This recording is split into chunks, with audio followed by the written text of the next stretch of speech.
The overall goal of this procedure is to demonstrate the use of stretch injury as a model of traumatic brain injury. This is accomplished by first cultivating murine microvascular endothelial cells in flexible bottomed wells. The second step is to differentiate the cells by reduction of fetal calf serum in the culture medium. Next, the cells are injured using the cell stretcher device. The final step is to assess the degree of injury in the cells. Ultimately, stretch-induced injury in brain endothelial cells is used to show injury in the blood-brain barrier in vitro.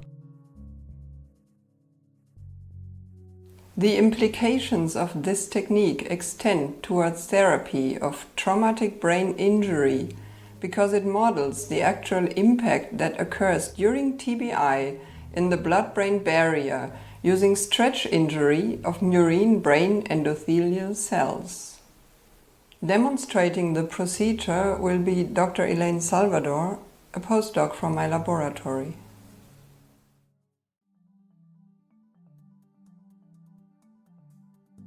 Begin this procedure by cultivating the murine brain microvascular endothelial cells in a T75 culture flask.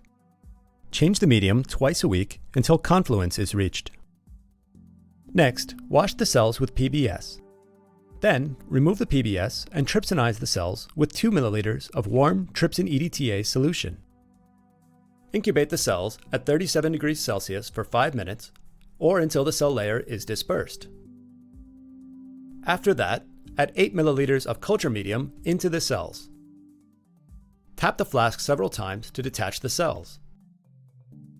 View the cells under the microscope to ensure complete detachment from the flask. Then, pipette the medium